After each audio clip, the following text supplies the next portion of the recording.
The Elements of Harmony and Savior of Worlds by Arcade Striker JK5. Chapter 8. Celestia's sun rose over Equestria, east to west as always. The last bit of land to receive its golden warmth, as always, was the western border, right next to the desolate region claimed by the dragon clans. Wide savannas covered the area, dotted with villages populated by ponies, zebra, antelope, and gazelles. A line of forts stretched from the southern territories all the way up to the Griffin Empire, nominally separating Equestria from the dragon clans and providing protection to the sparsely populated land.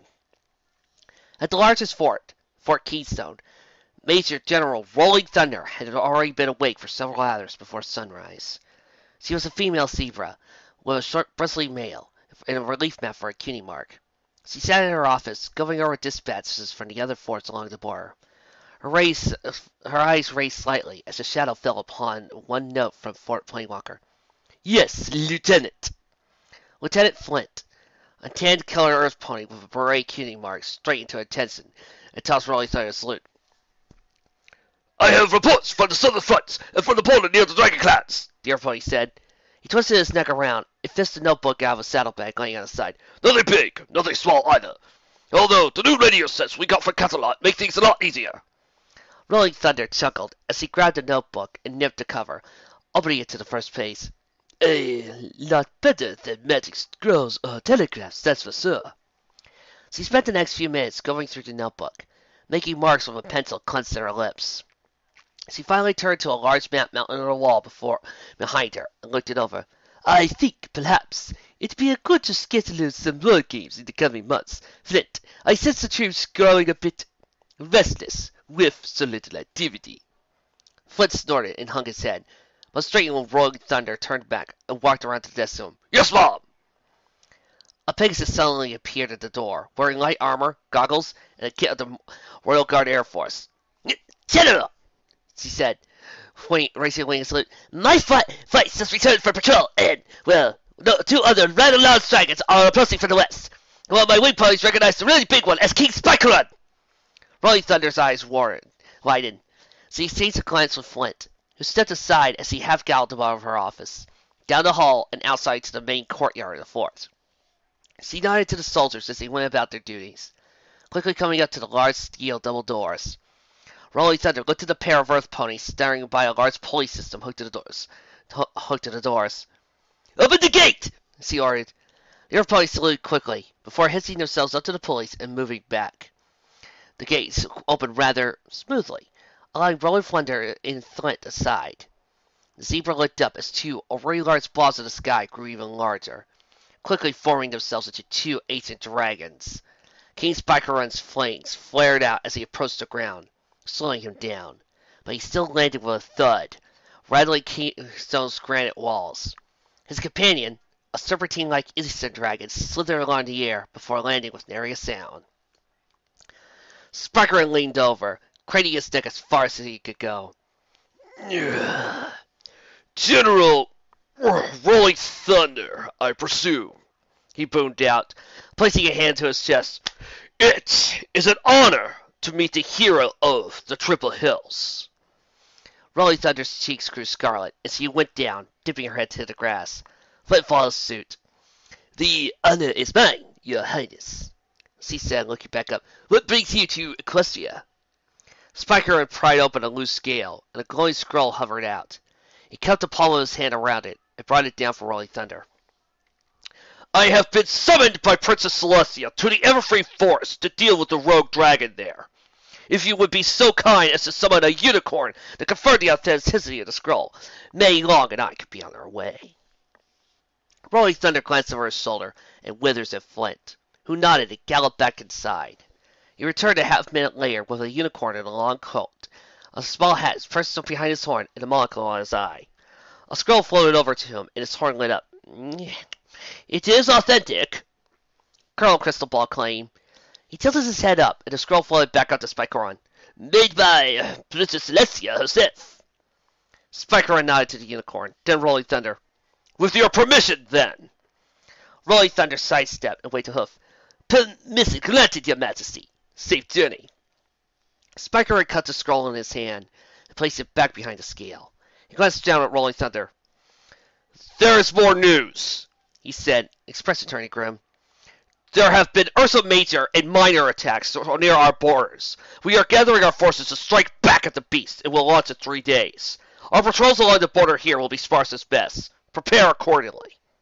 With that, he spread his leathery wings, and they flapped, sending him skyward and buffeting the ponies with strong winds. Maylong followed, spiraling into the air after Spikerin. Flint glanced at Lord Thunder. With your permission, General, I'll go schedule the war games. Rolling Thunder turned to him, flashing a worried smile. Permission granted, Lieutenant. Also, contact the other forts and have them increase patrols. Not a good idea to get complacent, is it? Flint nodded, before turning and trotting off towards Kingstone, Crystal Ball and eventually Rolling Thunder following. Spikerin flew through the air, casting a long shadow on the ground. He looked to his right at Maylong. You have been silent for far too long, he groused. Maylong glanced over, her brow furrowing. You tell Torment to gather and strike at the Ursas if we were not back in 3 days. Yes? Maylong glared at him. Counting rest. It is 2 days to the Everfree Forest. And assuming you deal with the dragon immediately and we fly back, which I doubt, that is another 2 days. 4 days in total. Spikerin rumbled. Your ability to comprehend math slings can perform astounds me, Maylong. He craned his neck over so he could direct a full glare at her. What is your point? Jorman will be attacking the Ursas and leading the charge, Maylong stated plainly. Spikerin nodded as he turned back. I know, and he knows this too. He raised his right hand and curled it into a fist, capable of smashing through a mountain face. Jorman stood, Maylong. He stood from his horn and challenged me! A smile crossed his face. I have watched him, Maylong. I have watched him, and I like what I see. One day he shall challenge me, my old friend, and kill me, taking his place as king of the clans. But not for a few centuries. He finished, laughing at the end. Maylong glanced down at the ground, as the savannah changed to a forest. I will mourn that day, she said, voice low. You have been a good king, Spikerin. Spike sighed, his body shuddering. And you have been a good friend, Maylong. But everything passes. Save for 2 alicorns at Canterlot. He held up a hand. No more gloomy talking for now, Maylong. For now, let us fly. Celestia arced over the land, flying in time with the sun and adjusting its course for the day. Its power coursed through her, and she wielded it with the skill of nearly 1,400 years' experience. She mentally checked the time. 6:30, she thought. A few hours before the sun opens. I have enough time for this. She looked down at the terrain below, noting landmarks and angling herself for a direct flight to the flooded province, once known simply as Flutter Valley. The ground below, once rocky, was now lush and green, covered in foliage.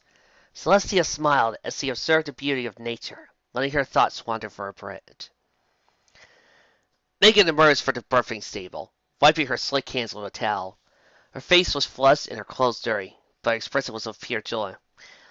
It's a cult, she announced, looking back over her shoulder. Both Mama and Papa are tired, but, well.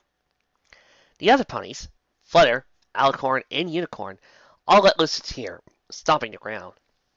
One Flutter pony, a mare with gossamer wings and a pale yellow coat, and an ornate cutie mark of 3 roses and shoots, stepped forward. Can we see morning glory and sparkling dawn? Queen Rosedust asked. Megan turned back to Rosedust. Give the new family a few minutes to meet each other, she said, winking. Rosedust nodded and walked up to Megan's side. May we talk for those few minutes, then? At Megan's nod, the pair walked off a short distance away. This is the first live birth of a flutter pony in over 100 years. She fell back on her haunches and clapped her hooves together. It's so exciting. The younger teen blinked, and her mouth opened in shock. 100 years? She looked around at all the flutter ponies in the valley as they went about their daily lives. She clamped her mouth shut, blushing. Well, never mind. Rosedust chuckled and sat back up, placing a hoof on Megan's forearm. After so long, age has little meaning. But this, along with other events, have convinced me you're right. She drew herself up to full height, straightening her shoulders.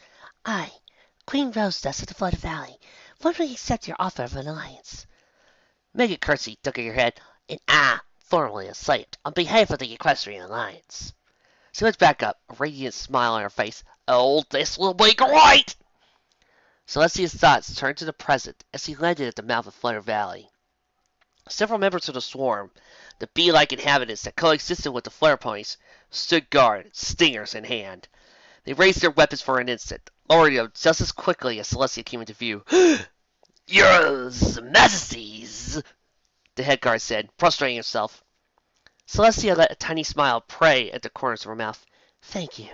I wish to speak to Queen Rosedust, she said, an iron edge to her voice that brooked no dissent. The bees nodded frantically, moving aside. Celestia entered the valley, looking about at the thatched-roofed houses, the small gardens, and the ponies themselves. Many of them stopped and stared at the alicorn as he marched down at the main thoroughfares, coming across a stone courtyard in the approximately center of the valley. Several benches were scattered about, a large spire of rock jutting out from the center. The sunstone, source of life for Flare Valley, was attached to the top, shining an inner fire. There were several ponies and bees in the courtyard, but they retreated at Celestia's approach. All but one. Queen Rosedust sat on her throne, leaning forward and staring at Celestia as he approached. What brings you here? She asked, steel and gaze David wavering.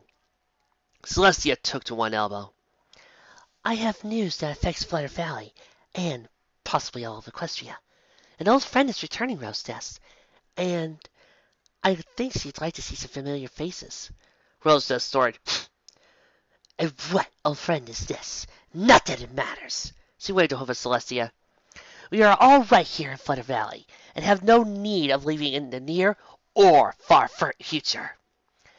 The princess's mane flared for an instant, but Celestia closed her eyes and counted 10 before speaking once more. Rosedust, please, it's actually you shall introduce me as Queen Rosedust Celestia! Rosedust shouted, leaning forward on her throne. You are here only because I don't send you away. The affairs of other ponies are none of my. She trailed off as she felt a sudden heat rise. Celestia kept an even gaze on Rosedust, but her nostrils flared. And this does not concern other ponies, Queen Rosedust. It concerns a human. Her horn flared brightly, and Rosedust drank her into her throne. The image of a blonde-haired human female appeared. This is Megan Rosedust. Sorry, Queen Rosedust. A wicked smile crossed Celestia's lips. Remember her? Remember the many times she saved our land? Well, she's back. So we heard she's returned. And you know what? A low chuckle came from the goddess's lips. I am throwing a party for her in the town of Ponyville. A welcome back and thank you for saving us about 1,000,000 times party. She needs familiar faces, Rosedust. She began cantering forward, coming in within inches of the queen of the Flare Kingdom. So, feel like showing up for an old friend? Rosedust's face contorted as she launched herself from her throne, wings spreading out, motes of light shooting from it. Celestia backed up as she landed, her gossamer wings blazing. And you shall remember the last time we were out of Flutter Valley! Rosedust shouted, eyes wide with a crazed anger. Do you, Celestia? Do you? The flutter ponies flew through the red sky, utter flutter raining down upon the baked and cracked earth, but doing little. Thunderclouds boomed and lightning flashed, illuminating the final scene playing out. A serpentine demon wound through the air, mismatched limbs splayed wise as he cackled. Oh, this is marvelous! Discord, Lord of Chaos, crowed. His goat head craned around, turning 720 degrees as he surveyed the blighted sky. His yellow eyes picked out the flare ponies. Oh, please. How utterly futile. He stretched out his eagle talon he had for a left arm and snapped his fingers. Oh, but so pretty. Don't get wrapped up in your work. The wings of the flare ponies suddenly stretched, wrapping themselves around their bodies. The ponies flumbled into the ground, shrinking. They hit, but bounced off of the rock, flying into the air and landed again, only to once more bounce. Discord stretched his arms over his head, but two alicorns approaching caused a tension. Oh, here we go again, he said, yawning as Celestia and Luna flew up to him. And I suppose you come back because you just love butting your heads against walls. Literally. He chuckled, but his eyes narrowed. Oh, what are those? He asked, pointing at the necklaces and crowns now adorning the royal pony sisters. Luna and Celestia stopped in front of Discord, wings out and standing in a pink bubble. Celestia leaned her head forward, letting her crown point directly at Discord. Your reign of terror is over! She shouted. She squinted her eyes, and the horn began glowing. Luna nodded, pawing at the air with her hooves. Time to end this, Discord! Paradise City will be avenged! She snorted, shaking her head and sending her mane swishing about. The jewels landed in necklaces, and crowns flared. The sky inside the bubble turned blue. Luna and Celestia closed their eyes for an instant, and when they both opened, they were both glowing white. Their entire bodies flared, and a rainbow-colored energy wave shot forth, striking a shocked Discord wrapping around him. The demon let loose a cry before his entire body was turned to stone, plummeting and crashing to the ground below. The rainbow exploded, splitting into two and forming a sphere that expanded, erasing the chaos and warped world that Discord had created. In a flash, the sky was blue, the ground was once more green, and the laws of physics once more in place. The glow faded from the princess's eye, and both heaved a sigh of equal parts relief and exhaustion. We did it! Luna shouted, wrapping her forearms around her older sister's neck in a embrace. Celestia returned the hug, smiling. We sure did, she said. She looked around as the flare ponies slowly picked themselves up, moving together. Celestia's smile faded as she saw a few of them gathering around one flare pony in particular. Oh no. She dove to the ground, wings back and spreading out at the last moment, gliding to a stop near an immobile flare pony. Morning Glory? Morning Glory lay on the grass, blue eyes glassy, and a thin line of drool coming from her mouth. Her blue coat had turned to ashen gray. She was unresponsive as her husband, Sparkling Dawn, nuzzled her, and Sun, Blazing Day, poked at her. Morning Glory, please, get up, Sparkling Dawn cried. Celestia cantered up, but Rose Dust suddenly landed in front of her, wings growing. Rose Dust, what's... We are leaving, Rose Dust growled, lips curling back. All this chaos and mystery. We tried to help, and Discord treated us like trash, like toys and games. She turned and reared back. Flitter ponies! Gather those who cannot fly or walk! We are going to Flitter Valley! Celestia's mouth opened, but no sound came out at first. Rose Dust? She finally managed to squeak out. She took a few steps forward. But... Rose Dust looked back at Celestia over her shoulder, then turned back to Morning Glory and knelt down. Megan was wrong, Celestia. We should have just stayed in Flitter Valley. Celestia let tears fall from her eyes and down her cheeks. She dipped her head low and stepped back. I'm sorry, she whispered. I had forgotten that you tried the most and paid the worst price. Discord's cruelties were far beyond even what Tyrak tried. She folded her wings tight against her croup and dock. If you hate Luna and I for not acting quickly enough, not for taking him seriously in the beginning, I won't blame you. She took a steady breath and continued. But please, don't hate Megan. Don't hate for her what had happened so long ago while she was gone. There's been... She paused and gathered her thoughts. A time abyss, I guess you could say. Only 20 years have passed for her, while so much for us. Rosa's eyes widened. She doesn't know. Celestia's mouth turned up in a bright smile. I haven't seen her yet, and I don't know what to say, she said, last words barely audible. But, please, at least consider going.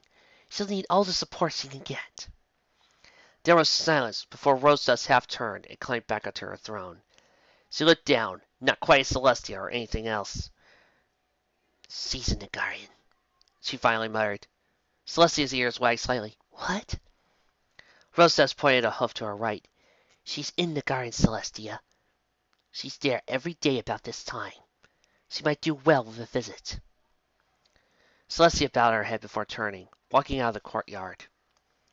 The queen looked off at a flare pony who had approached. Where is Ponyville? Celestia trotted off, coming across an open field dotted by trees and bisected by a babbling brook. She came upon one large elm and 3 ponies beneath it. Oh, She said, heartbreaking as she beheld Morning Glory, Sparkling Dawn, and Blazing Day. Sparkling Dawn shot to his host. Princess! Celestia waved to Waffle Hoof. no, please don't, Sparkling. She glanced over at Blazing Day as he rose, and bowed his head. Please, no. You're my friends. She looked to Morning Glory, who sat there staring out into space. How's she been? Sparkling Dawn swallowed and sat down, nestling his wife's cheek. She has had some good days. Almost responsive. He looked at the grass. Sometimes I see a flicker of recognition, but it fades away quickly enough. Blazing Day shut his eyes and stopped the ground. I hate Discord! He shouted. I hate what he did to us! The bomb! He snarled, his wings buzzed. I wish he wasn't stone, but dead! Blazing! Sparkling Dawn half shouted. Celestia sat down and leaned in close to Morning Glory. Hello, old friend. I don't know if you can understand or even hear me, but I have some wonderful news. She paused to force a smile. Are you ready? Megan's back! She's back over a rainbow bridge, just like the moon chick told us! Sparkling Dawn gasped. Megan? She's back? But how? Celestia turned to him as he and Blazing Day also sat. It involves a friend of a student of mine, but it's not important. She looked back at father and son. Tomorrow there will be a party for her and her family in Ponyville. I invited Rose, but... She trailed off, looking down for a moment. But you 3 are invited too. Blazing Day looked to the princess, then to his mother. Well, it might do Mom some good, he said, looking to Sparkling Dawn. Can we go, Dad? Sparkling Dawn nodded. Yes, we can. He looked to Celestia. We will. Thank you, princess. The first genuine smile since entering Flare Valley lit up Celestia's features. Thank you, she said, rising. She looked to her son and sighed. I'm afraid the Senate will be in session soon, and they will need me there. She dipped her head to see the 3 off, before spreading her wings and flying away. Sparkling Dawn turned to his wife and nuzzled her, planting a kiss on her cheek.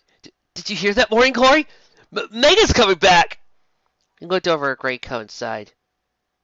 I love you, no. He looked at Blazing Day. We both love you.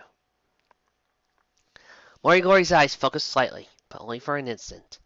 But they focused. Her coat brightened ever so slowly. Megan? Twilight appeared in a flash. She looked around, quickly spotting Megan and Mike in the backyard, smiling. Well, you look rather prepared. Megan looked down to her boots, pants, vest, bandolier, the rifle slung over her shoulder, and backpack. She pulled on the vest and shrugged. Best to be prepared.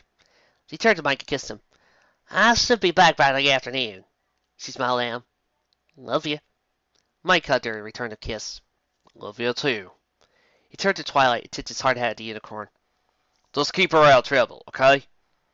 Twilight chuckled and looked away, intensely studying a swing set. I'll try. She grinned quickly, eyes darting back and forth.